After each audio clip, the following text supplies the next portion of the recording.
Ya, itu sebenarnya cara Mas Gibran untuk menunjukkan bahwa dia levelnya lebih baik dari Pak JK gitu kan. Efeknya adalah Pak JK akhirnya bingung mau lewat mana lagi. Misalnya untuk mengkritisi, mengkritisi pemerintah. Orang itu tahu dia sedang dihantam. Pak JK tahu dia sedang dipermalukan oleh Mas Gibran. Tahu, sadar. Tapi apa yang mau dimarahin?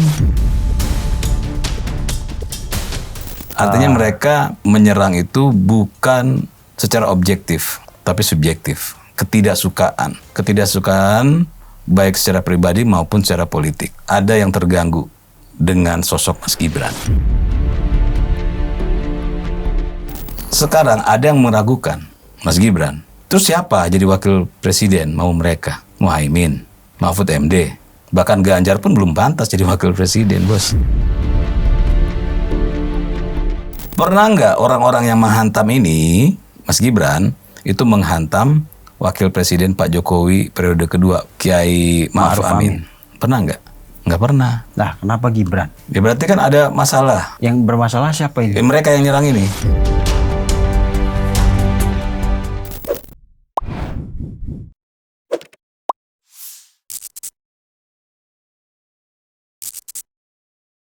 Oke pemirsa, balik lagi kita di OTT ngobrol santai dengan Om Teddy. Ini makin kesini suasana negara ini makin hangat sih Om, belum panas ya. Iya. Tapi kemarin sempat panas yang habis halal bihalal hutan kayu itu ya. Sempat panas-panas, sekarang udah mulai reda, walaupun itu masuk proses hukum. Dan hari-hari ini kayak mulai Sabtu atau kapan tuh harga BBM kita udah naik, tapi juga masih adem-adem aja. Karena hebat juga Pak Prabowo ya. Dia di tengah cipta kondisi kalau saya anggap sebelumnya yang orang termasuk Pak JK naikkan saja, ditekan sama Pak pemerintah supaya tidak naik, lalu riuhlah suara bakal begini dan menurut saya ini keputusan yang sangat hati-hati dan sangat bijak. Menaikkan BBM tapi yang non subsidi. Jadi pemirsa jangan sampai terkecoh ya, jangan dibilang harga BBM naik seolah-olah semuanya naik. Tidak, ini yang untuk non subsidi dan itu pun karena kita sudah tidak punya pilihan lain ya. Iya. Dan ini boleh dibilang pilihan terbaik di antara yang terburuk. Ya. Setuju. Ini, jadi udah merasain Om hari ini ngisi berapa juta? Udah ngerasain kemarin yang Pertamina Dex naik sampai 23.900. Iya. Terus yang Pertamax Turbo ya kan naik juga ya. Ya udah, mau diapain? Kondisinya memang begitu kan. Dan ya kita juga berterima kasih kepada teman-teman termasuk Om Teddy yang menggunakan BBM non subsidi. Dengan kenaikan ini tidak membuat letupan-letupan protes lah atau diterima gitu ya. Ya kalau mau marah ya marah sama Iran, jangan marah sama pemerintah kita kan. Iya. Karena mereka cuma nggak ada yang marah sama Iran, aneh aja sih. Iya, harusnya seluruh dunia ini marahnya sama Iran gitu. Ya, kita demo di Iran. Kenapa lu tutup itu Selat Hormuz? Tapi ya di dunia selalu ada begitu dampak-dampak konflik di satu kawasan, di satu regio, kemudian berpengaruh ke seluruh dunia gitu. Nanti kita kalau mau bikin itu juga kan kata Pak Prabowo banyak sekali kapal dagang dan lain-lain lewat di Indonesia. Kalau kita blokade seperti Iran, kata Pak Prabowo bisa lumpuh separuh dunia gitu. Ya memang. Iya. Tapi kita nggak mau lakuin itu. Nah, kita mau flashback, bukannya mau kompor-kompor ini Om. Ya, ini kan walaupun kebijakan ekonomi kan ada riak-riak politiknya. Ya, kita ingat waktu itu Mas Wapres Gibran menanggapi pernyataan Pak JK untuk menaikkan BBM yang kemudian diputuskan untuk tidak naik sementara itu waktu itu. Mas Wapres mengatakan minta maaf ya Pak JK, kita tidak jadi menaikkan, kita tidak mengikuti saran Bapak atau tidak jadi menaikkan BBM gitulah. Nah kalau menurut Om, ini di dunia politik apa namanya bahasa-bahasa komunikasi seperti ini? Ya itu sebenarnya cara Mas Gibran untuk menunjukkan bahwa dia levelnya lebih baik dari Pak JK gitu kan. Wah bahaya nih pernyataan. Ya memang, karena dalam menghadapi seperti ini Pak JK pernah jadi wakil presiden dan Mas Gibran ya sudah jadi wakil presiden sekarang kan. Jadi kalau mau apple to apple, Mas Gibran menunjukkan bahwa dia lebih mampu ya menghadapi kritikan daripada Pak JK sendiri gitu. Kan logikanya begini nih, orang itu meminta maaf atas sesuatu yang merugikan, iya dong. Iya. Akal sehat manapun pasti begitu kan. Mas Vincent, saya minta maaf ya karena kebijakan saya, akhirnya Mas Vincent harus menambah uang untuk membeli bensin, subsidi. Atau karena gara-gara kebijakan kami, subsidi akhirnya ditarik gitu kan. Minta maaf itu tempatnya. Tapi kalau minta maaf, Mas Vincent maaf ya, karena kebijakan kami, akhirnya BBM subsidi tidak naik. Nah, yang dilakukan oleh Mas Gibran adalah meminta maaf karena melakukan sesuatu yang berguna bagi rakyatnya. Tujuannya apa? Dia mau kasih tahu bahwa Pak JK begini loh jadi wakil presiden, gitu kan. Begini loh jadi pemerintah, bahwa mau sehebat apapun kondisi di luar sana, kalau bisa agar supaya masyarakat tidak kena efek domino dari kenaikan, maka kita upayakan benar-benar agar supaya masyarakat tidak kena dampak dari kekisruhan dunia gitu kan. Makanya ini yang dilakukan oleh pemerintah. Makanya secara elegan, sempat saya tanya waktu itu, ternyata Mas Gibran benar ya, ada yang waktu itu sempat ngomong di sini. Mas Gibran itu mampu loh, tidak perlu dibantu ketika serangan-serangan ke dia punya cara sendiri untuk... Itu Silvi yang ngomong ya? Silvi ya. Saya pikir ya benar juga gitu kan. Dia dengan mudah gitu kan mematahkan, bahkan akhirnya ya Pak JK nggak bisa lagi. Itu kalau di catur udah skakmat gitu kan. Dan dari omongan itu jelas ya kemana-mana efeknya. Efeknya adalah Pak JK akhirnya bingung mau lewat mana lagi. Misalnya untuk mengkritisi, mengkritisi pemerintah untuk urusan BBM gitu kan. Karena wakil presidennya sudah minta maaf. Dan itu kan permintaan maaf untuk Pak JK aja. Bahwa pemerintah tidak mau mengikuti keinginannya untuk menaikkan BBM gitu. Ini santun atau sarkas? Sarkas jelas. Kalau bahasa saya itu cara mempermalukan Pak JK. Ya, kalau bahasa nggak mungkin kan Mas Gibran bilang itu cara saya mempermalukan Pak JK, enggak kan. Tapi kalau kita masyarakat melihat ya itu cara mempermalukan Pak JK. Ya logikanya aja. Orang minta maaf untuk sesuatu yang positif aneh kan. Dan itu dilakukan oleh Mas Gibran. Nggak ketebak emang. Tapi kan pernyataan itu bisa memercik riak-riak lagi Om ya. Mercik api lagi. Karena kan dianggap wah ini bisa dianggap sebagai serangan ke Pak JK. Yang kita tahu kan kritiknya banyak nih ke pemerintah kan. Bukan cuma Pak JK, orang-orang yang kita anggap memiliki hubungan dengan Pak JK seperti Said Didu, terus mungkin juga Ferry Hamsari karena pernah datang berkumpul di rumah Pak JK kan. Pak JK waktu itu. Lalu siapa lagi? Ada beberapa tokoh yang dianggap sebagai partner politik atau partner gerakannya Pak JK lah, partnernya Pak JK, kelompoknya Pak JK. Ini bisa dibilang Gibran memancing emosi Pak JK atau memancing reaksi Pak JK atau apa Om? Ya sebenarnya Pak JK dan kawan-kawan itu ngerti bahwa Gibran sedang mempermalukan mereka. Ngerti, kita yang masyarakat biasa aja tahu itu cara Mas Gibran mempermalukan Pak JK kan. Tapi bagaimana mereka bisa menyerang seseorang yang minta maaf gitu? Nah ini caranya ini yang. Makanya saya bilang gak kepikiran sama saya gitu. Gak ada yang kepikiran, ini langkah cerdas gitu kan. Ya bukan karena dia jadi wakil presiden saat ini gitu, tapi ada nggak orang melakukan itu gitu? Kan cerdas gitu kan. Tidak terpikirkan. Nggak terpikirkan kan. Maaf. Orang itu tahu dia sedang dihantam. Pak JK tahu dia sedang dipermalukan oleh Mas Gibran. Tahu, sadar. Tapi apa yang mau dimarahin? Apa yang mau diserang? Kalau sampai dia bilang, Anda keterlaluan sama saya. Apa yang keterlaluan? Saya minta maaf loh. Saya minta maaf loh. Dikunci malah habis. Dikunci, itu yang saya bilang kalau di permainan catur itu udah skakmat gitu. Malu, iya pasti malu. Nggak mungkin Pak JK dan kawan-kawannya itu nggak malu. Malu. Itu kan sebenarnya itu balasan. Cuma dengan cara yang sangat halus, yang sudah tidak bisa punya gerakan. Nah, sekarang tanya, setelah Mas Gibran ngomong begitu, ada nggak satu orang pun yang mempermasalahkan omongan Mas Gibran dari kelompok sana? Nggak ada. Apa? Kalau Mas Gibran dimarahin sama Pak JK, kata Mas Gibran, loh Pak, aku udah minta maaf, maunya apa lagi? Ada nggak cara yang lain? Saya ikutin maunya Bapak. Makin malu kan?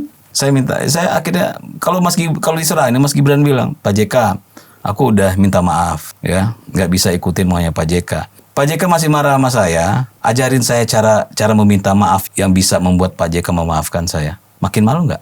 Gitu. Jadi kalau urusan Mas Gibran, saya berani mengatakan bahwa dia menunjukkan ke Pak JK begini loh kalau jadi wakil presiden. Dan itu kan sekaligus menepis anggapan orang selama ini yang bilang Mas Wapres itu Wapres pelangap-pelongo, rugi kita milih orang kayak gini. Bahkan ada upaya rumor ya, ada upaya untuk mendongkel Mas Gibran. Berarti sementara dia itu jarang bicara.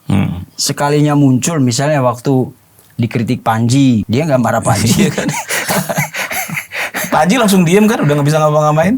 Ini gaya apa sih sebenarnya? Ya inilah, maksudnya beliau mau menunjukkan bahwa begini loh, kalau menjadi pejabat negara begini loh. Gini, serangan-serangan kayak Panji, kayak Pak JK, itu kan serangan-serangan yang receh gitu ya. Serangan-serangan yang tidak ada ilmunya gitu. Apa serangan apa itu? Menaikkan harga BBM itu serangan apaan? Nggak ada. Si Panji apaan serangannya? Nggak ada. Jadi kalau untuk hal-hal receh, begini caranya ya untuk menanggapi hal-hal receh gitu. Jadi orang-orang yang Mas Gibran anggap receh itu ya Pak JK, Panji dan yang lain itu receh menurut dia. Caranya ya begitu gitu. Cara menanggapi recehan ya dengan cara recehan juga. Masa menanggapi hal receh gitu dengan hal yang serius, yang itu ngapain? Kerjaan pemerintah banyak gitu. Kalau mereka ingin menganggap Mas Gibran nothing ya gitu ya. Kan ada begitu tuh kan, yang seperti bilang gitu. Pertanyaannya, sebelum menganggap Mas Gibran nothing, kenapa Pak Prabowo minta Mas Gibran? Harusnya mereka itu serang dulu Puan Maharani yang ingin bergabung dengan Gibran jadi wakil presiden. Serang dulu yang namanya Anies Baswedan yang mohon-mohon agar supaya Gibran jadi wakil presidennya. Serang juga yang namanya Ganjar Pranowo yang memohon-mohon agar Gibran jadi wakil presidennya. Ya, kalau bilang Mas Gibran gak pantas ya omelin tuh 3 orang itu. Puan Maharani, Ganjar, Anies yang mohon agar Gibran jadi wakil presiden mereka. Itu dulu. Okay. Nah, kita menilai lagi. Dari 3 calon wakil presiden yang 2024, ada siapa? Ada Mahfud MD, AHY, wakil presiden, calon wakil presiden. Calon wakil presiden. Mahfud MD, Muhaimin, sama Mas Gibran. Nah dari ketiga yang itu, yang berpengalaman ya Mas Gibran aja. Muhaimin nggak pernah jadi kepala daerah. Kepala daerah itu kan miniatur pemerintahan negara. Mahfud MD pernah nggak jadi kepala daerah? Nggak pernah. Jadi secara kualitas pengetahuan Mahfud MD dan Muhaimin itu jauh di bawah Mas Gibran. Nah memang faktanya. Tanya Pak Mahfud. Mahfud pernah nggak jadi kepala daerah? Pernah nggak ngambil kebijakan daerah? Pernah nggak bikin program daerah? Nggak pernah. Muhaimin pernah nggak? Jadi kalau mau diukur, ukur by data lah ya. Mas Gibran itu orang yang pernah jadi wali kota Solo. Dan catatan yang paling penting adalah pernah nggak di debat wakil presiden? Itu calon wakil presiden Mahfud MD dan Muhaimin. Pernah nggak dalam debat itu menghajar kebijakan Gibran di Solo? Karena nggak ada yang bisa dihantam. Program Mas Gibran berhasil semua. Jadi sudah tidak pernah jadi kepala daerah, levelnya udah jauh di bawah Mas Gibran, dan ternyata mereka tidak bisa mengulik kebijakan, kewenangan, program ketika Mas Gibran jadi kepala daerah. Karena nggak ada yang bisa diambil. Karena kan ketika debat itu yang diserangkan adalah you sudah pernah jadi menteri, kebijakan lo apa? Itu yang diserangkan untuk melemahkan Pak Prabowo, Pak Anies, Ganjar. Pak Ganjar. Itu kan saling serang soal kebijakan mereka. Pak Prabowo jadi pencapaian jadi menteri, Ganjar waktu jadi gubernur, Anies jadi gubernur. Itu kan dikulik di situ kan. Nah kenapa di Mas Gibran wakil presiden nggak bisa ngulik? Pertama, karena mereka tidak pernah, Mahfud MD dan Muhaimin nggak pernah jadi kepala daerah, mereka nggak tahu mengulik apa. Kedua, tentu dia punya tim untuk mengulik program Mas Gibran. Ya kan timnya cari negatif-negatifnya saya mau hantam. Timnya nggak bisa menemukan. Lalu dari situ sekarang ada yang meragukan Mas Gibran. Terus siapa jadi wakil presiden mau mereka? Muhaimin, Mahfud MD. Bahkan Ganjar pun belum pantas jadi wakil presiden, bos.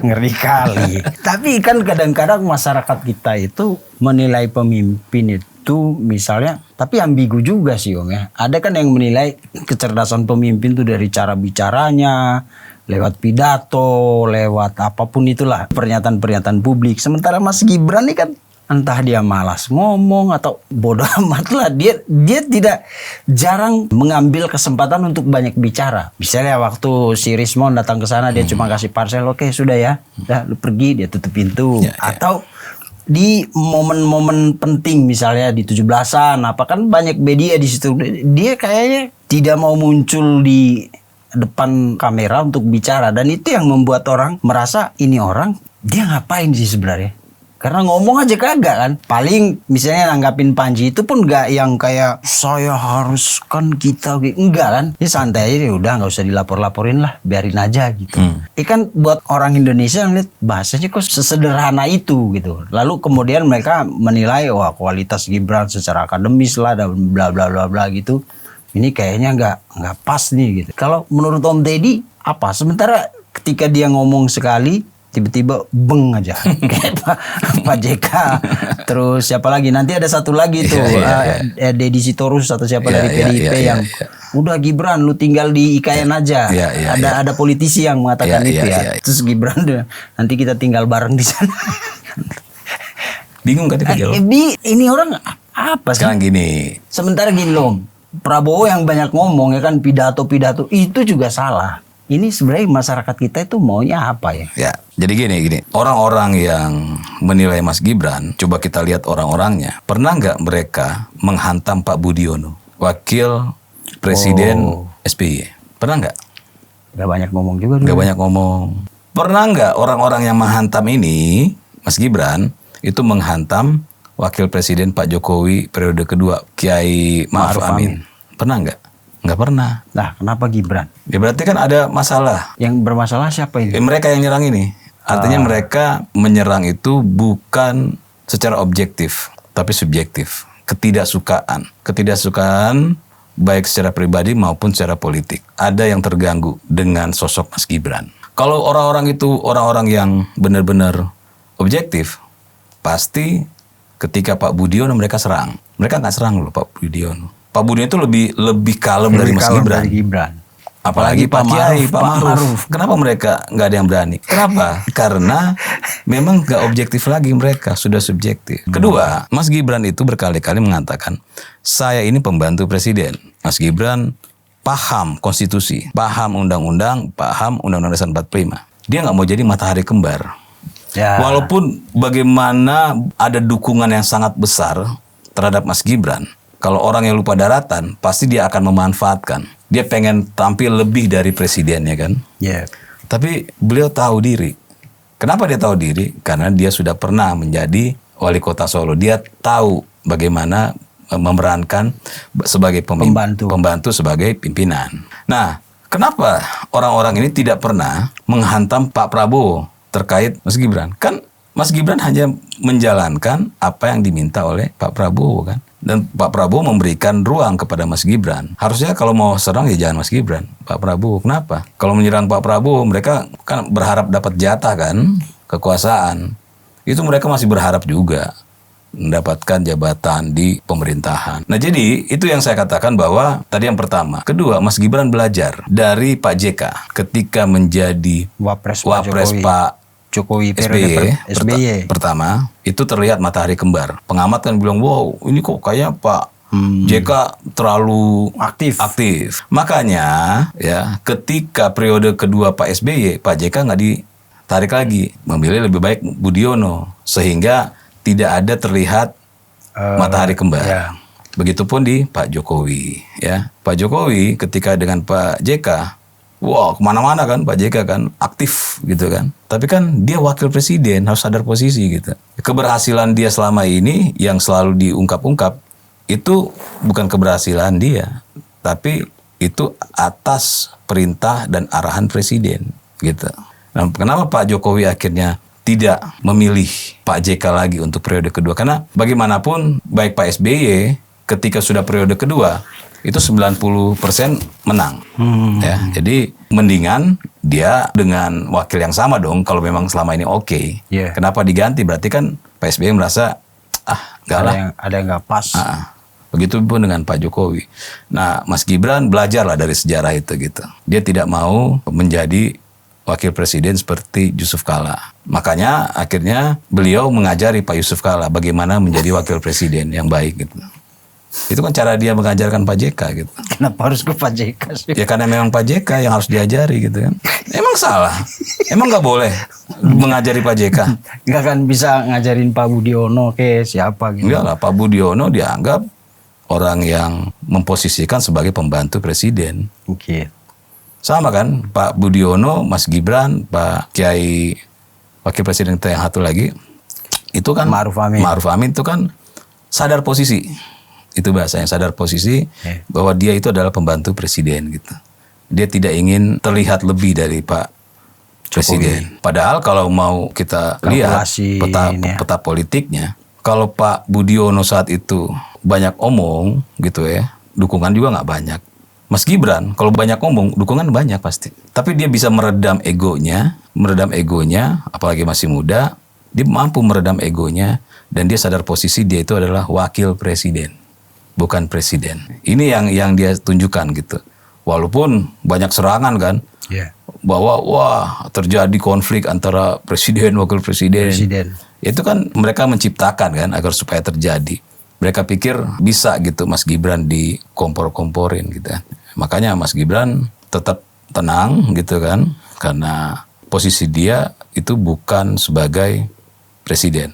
Tapi lihatlah ketika dia menjadi wali kota Solo, dia bersinar, dia macan, benar-benar kalau dia marah-marah, gitu kan. Beda kan? Kok waktu jadi wali kota Solo bisa sekeras itu, bisa ini langkahnya panjang, bisa bertemu ini, bertemu itu, bikin program, bikin apa. Kok kenapa diam sekarang? Iya, gue wakil presiden bos gitu. Itulah, itu pelajaran penting lah buat semuanya, buat semua. Oke, pelajaran Mas Gibran memberikan pelajaran penting buat Pak JK, tapi pelajaran penting ini ditularkan untuk semua juga kepala daerah. Wakil kepala daerah itu kan sekarang mulai ada tuh wakil sama bupati sama wakil bupati apa. Nah, dia mengajarkan juga. Jadi selain mengajarkan Pak JK, mengajarkan yang lain juga bahwa harus sadar posisi. Begini loh. Jadi wakil tuh begini loh gitu kan. Patuhi undang-undang, patuhi Undang-Undang Dasar 45. Padahal kalau dari cerita Om berarti Mas Gibran tuh sebenarnya punya potensi besar untuk jadi RI 1 juga ya. Ya punya, ya ditakutkan itu kan bahwa ke depan dengan duet ini insya Allah kalau memang baik ke depan Pak Prabowo misalnya dengan Mas Gibran lagi untuk periode kedua. Untuk periode selanjutnya Pak Prabowo udah nggak bisa kan, Mas Gibran bisa. Dan ini yang sebenarnya ditakutkan gitu kan. Nah, kenapa mereka takut? Ya karena mereka lemah. Lah, kita fair aja loh. Orang takut karena lemah. Kenapa dulu mereka pengen bergabung? Mereka tahu Pak Prabowo sulit untuk dilawan nih. Puan Maharani tahu Pak Prabowo sulit dilawan. Cara melawannya adalah dengan Mas Gibran. Jadi gabung dengan Mas Gibran. Karena mereka takut kalau tidak dengan Mas Gibran mereka kalah. Kenapa Anies Baswedan memohon agar supaya Gibran jadi wakil presidennya? Karena Anies tahu melawan Pak Prabowo sulit. Akhirnya mereka mencoba, siapa tahu dengan Mas Gibran bisa mendongkrak gitu. Begitupun Ganjar Pranowo. Kenapa Ganjar memohon agar supaya jadi dengan Gibran? Ya karena dia berharap efek dari Mas Gibran, Pak Jokowi itu jatuh ke dia gitu. Nah, Mas Gibran tahu bahwa dia itu dimanfaatkan. Orang-orang ini lemah dan dia adalah orang yang akan dimanfaatkan agar mendapatkan kekuatan. Gibran itu adalah baterainya mereka gitu. Mas Gibran nggak mau. Kenapa Mas Gibran akhirnya bisa dengan Pak Prabowo? Karena Mas Gibran melihat Pak Prabowo tidak memanfaatkan dia sebagai baterainya aja. Pak Prabowo tanpa Mas Gibran menang kok. Ya. Mas Gibran akhirnya tidak jadi calon wakil presiden. MK waktu itu memutuskan ditolak judicial review. Mas Gibran nggak jadi wakil presiden. Tetap Pak Prabowo menang. Walaupun misalnya dua putaran misalnya gitu, tetap menang. Nah, jadi Mas Gibran tahu siapa calon presiden yang mau berduet dengan dia, yang benar-benar mau bekerja sama, bukan hanya memanfaatkan. Nah, jadi pertanyaannya tadi, kenapa mereka tidak takut dengan Mas Gibran?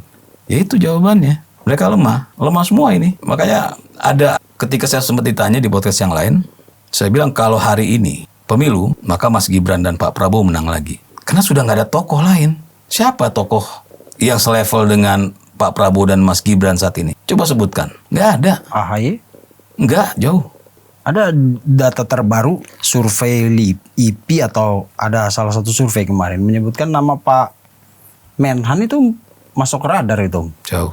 Muhaimin Iskandar. Partai-partai itu kan udah pada menyorong. Orang-orang lama semua. Muhaimin, Zulkifli, dan udah orang lama semua. Semua. Sudah selesai gitu. Karena mereka kan sudah pernah menjabat. Sudah ada track recordnya. Ya. Nggak ada semua.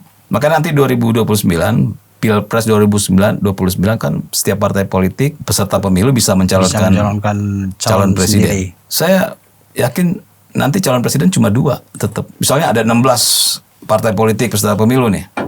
Nggak akan ada 16 calon presiden. Bahkan 5 pun nggak akan. Paling 2 atau 3. Itu pun buat rame-rame doang gitu sebenarnya. Karena tidak ada tokoh baru, Bos. Kita kan sudah pernah terjadi ya. Yeah. Di 2004 nggak ada tokoh baru, tiba-tiba ada Pak SBY. Begitupun di 2014 nggak ada tokoh baru, tiba-tiba ada Pak Jokowi. 2024 ada Pak Prabowo. Karena Pak Prabowo sudah berkali-kali ngikut, artinya terjaga gitu konsistensinya. Oke. Nah, tapi jadi pertanyaan orang kan, Mas Gibran kuat, tapi nggak punya partai, gimana itu? Secara politik tanpa gerbong itu rasanya agak susah gitu, Om. Ya, gini. Ini kan baru 2000, kita syuting ini 2026. Kita coba pertanyakan, di 2004, Pak SBY siapa sih sebelum 2004 itu? Tapi kan dia keluar langsung mendirikan partai. Iya kan, partai baru bener. Berarti Mas Gibran mau akuisisi Nasdem itu benar? Ya, kalau pertanyaan itu sama ketika ada sempat berapa tahun lalu ada partai politik yang katanya Pak Jokowi mau masuk gitu kan. Nah. Saya bilang sah-sah aja selama sesuai dengan ADART. ADART itu internal partai loh. Ya. Ya. Misalnya nih, PSI misalnya, Mas Kaisang. Orang kan bilang tuh, baru berapa hari jadi ketua umum, ya sah, nggak ada masalah. ADART-nya membolehkan, gitu. Ada juga ADART di internal partai yang kalau jadi ketua umum harus menjadi anggota selama 5 tahun. Ada tuh ADART begitu. Ada yang nggak ada, dan itu sah saja. Atau sepakat merubah ADART di sebuah partai, di kongres luar biasa ngubah ADART. Yang misalnya tadi 5 tahun harus jadi anggota, ini nggak perlu. Terus tiba-tiba Pak Jokowi setelah ADART diubah, Pak Jokowi masuk sebagai calon di sebuah partai, mau Nasdem atau apapun bahasanya ya, partainya, ya sah-sah aja, nggak ada masalah. Misalnya masuk ke yang lagi ramai kan Nasdem nih, Yeah. kalau sepakat semua misalnya, ya nggak ada masalah. Kayak di PSI sepakat, nggak ada masalah. Jadi kalau ada yang mempertanyakan, artinya orang itu nggak ngerti soal partai politik. Dan partai politik itu bukan lembaga negara. Partai politik itu ya kesepakatan. Sepakat, oke kita sepakat yuk. Kita ubah ADART yuk. Ayo disetujui mayoritas, ubah. Setelah itu kongres misalnya. Masuk nih calon-calon yang sebelumnya belum di partai itu. Boleh. Jadi mau Pak Jokowi ada di PSI kek, mau di Nasdem kek, mau di Golkar kek, bahkan di PDIP nggak ada masalah selama disepakati di internal partai. Oke, jadi berarti Mas Gibran yang selama ini dikatakan nggak kompeten, yang paling parah sih dibilang anak haram konstitusi, itu sebenarnya masih upaya-upaya untuk mendegradasi gitu ya Om ya? Iya. Bukan kritik yang Nggak ada. Bahkan ada yang ngaku-ngaku ahli konstitusi, ahli hukum, terus bicara anak haram konstitusi, itu dipertanyakan keahliannya gitu. Ya karena ketika orang mengajukan judicial review ke MK, itu adalah hak seseorang yang dilindungi oleh Undang-Undang Dasar 45. Boleh, bahkan ketika Mas Gibran yang mengajukan agar dia bisa maju menjadi calon presiden saat itu ke MK, sah. Dan ketika sudah diputuskan oleh MK, itu final and binding, final dan mengikat. Okay. Nggak bisa satu diganggu, pun nggak boleh ya. Kalau yang ngomong itu bukan orang hukum, bukan yang ahli tata negara, bolehlah. Tapi kalau ngomong ahli tata negara, ya artinya perlu belajar lagi, perlu kuliah lagi. Mungkin kuliahnya dulu suka bolos. Tapi memang luar biasa, Mas Wapres ini kan kita bukan yang muji-muji. Enggak. Karena tekanan politik itu datang bukan sebagai konsekuensi dia Wapres, ya kan? Kita tahu lah tekanan politik lainnya itu datang dari isu dinasti, di mana Pak Jokowi sendiri itu penyerangnya banyak juga, yang kemudian ujung-ujungnya kan ke Gibran juga. Jadi tekanan yang dihadapi Mas Gibran yang masih aktif ini kan mengerikan, buat luar biasa lah Om ya. Walaupun dia punya pengalaman, tapi untuk orang seumur Mas Gibran mendapat tekanan politik dari ribuan pakar ahli, apalagi yang ada di Indonesia ini semua tertuju ke dia, mengkritik langkahnya, statusnya, posisinya dan lain-lain gitu. Tapi dia bisa dengan setenang itu menghadapinya. Kan orang jadi bingung, ini orang sebenarnya marah, mendem atau apa? Ya itu maksud saya gini. Waktu 1,5 tahun lalu lah saya ditanya, itu gimana Mas Gibran diserang begitu? Saya bilang, Mas Gibran itu orang yang beruntung. Dan Mas Gibran itu harus berterima kasih sama Megawati, sama tokoh-tokoh partai lain. Dia harus berterima kasih ketika diserang. Kenapa?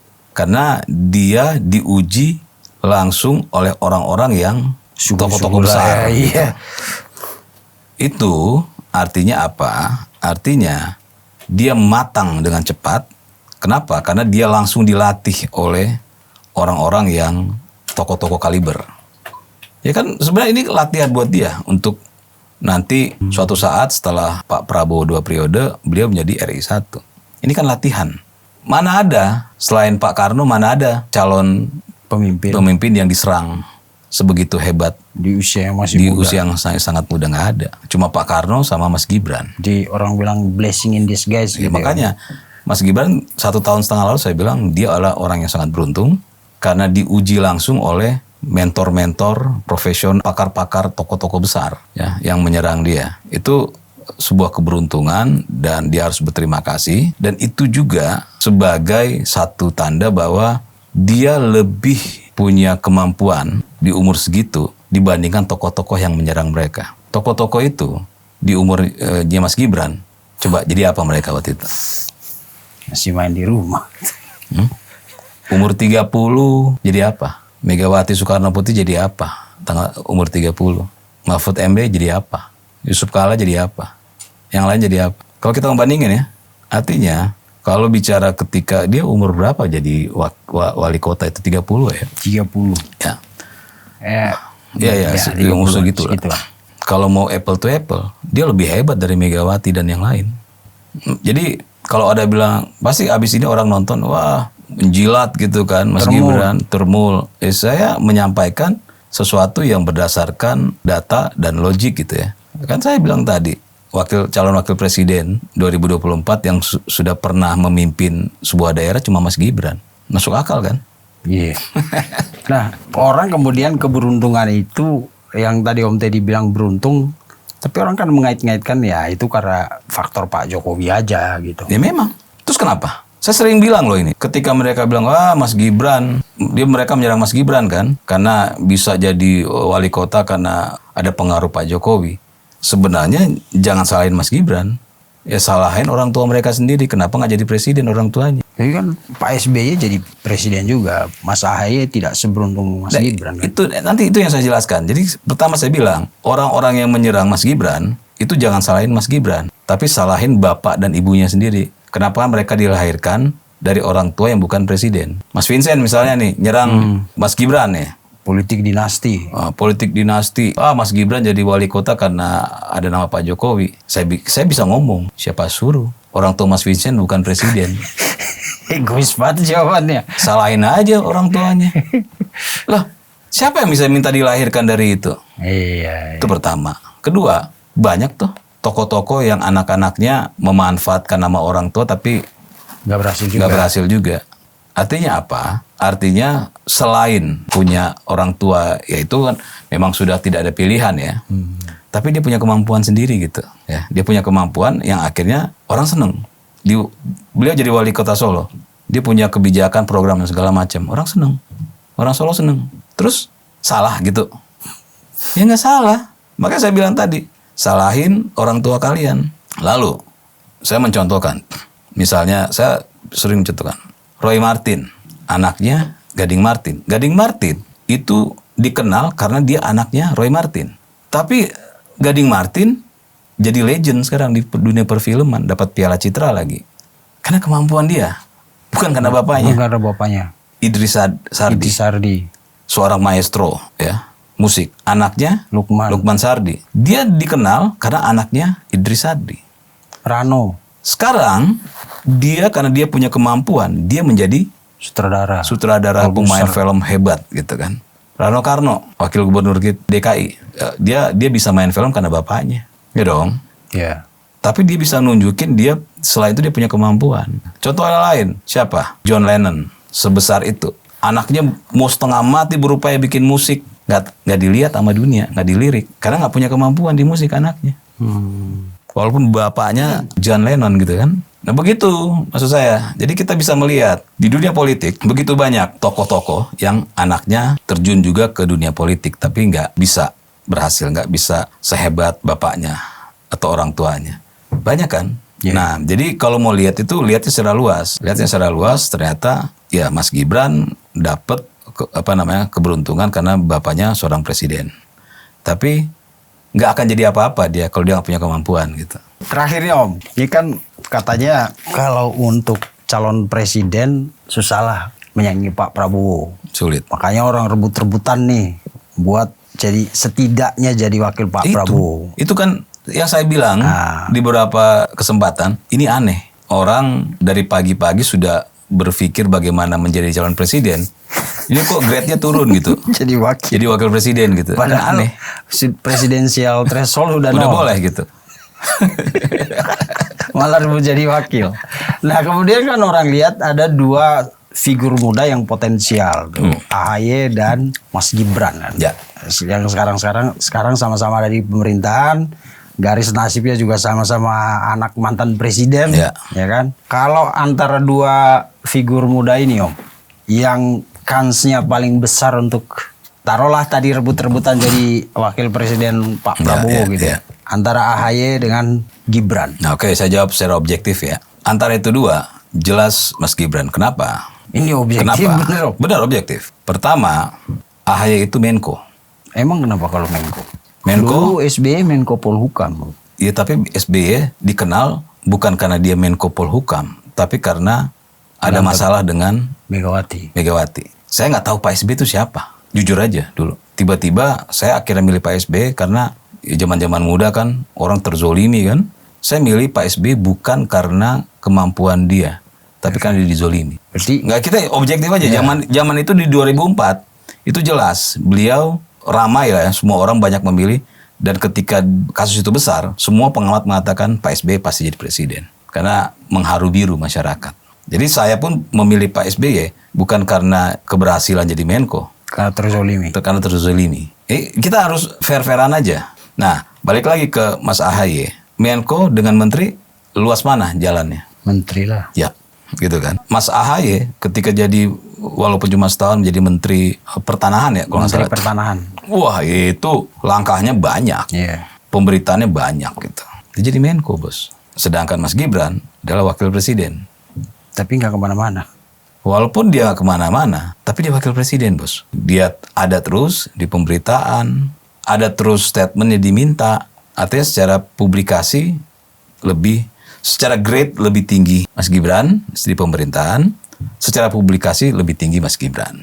Nah, jadi kalau hari ini misalnya pemilu, misalnya calon presidennya Mas Gibran sama Mas AHY, Mas Gibran yang menang. Calon wapres ya. Kalau hari ini jadi calon presiden, tapi kalau jadi calon wapres kan nggak ada pemilu calon wapres. Ya, maksudnya kalau Prabowo harus memilih antara AHY dan Gibran. Kalau memilih kan sudah subjektif ya. Ya. Tapi kalau saya jadi Pak Prabowo, saya akan pilih tetap Mas Gibran. Kenapa? Karena Mas Gibran tidak overlapping, tidak menjadikan dua matahari, gitu kan? Dan tidak pernah sampai detik ini melakukan hal-hal yang di luar dari apa yang diperintahkan oleh Pak Prabowo. Jadi Mas Gibran adalah orang yang menjaga itu sadar posisi, walaupun dia menyadari bahwa dia adalah bintang.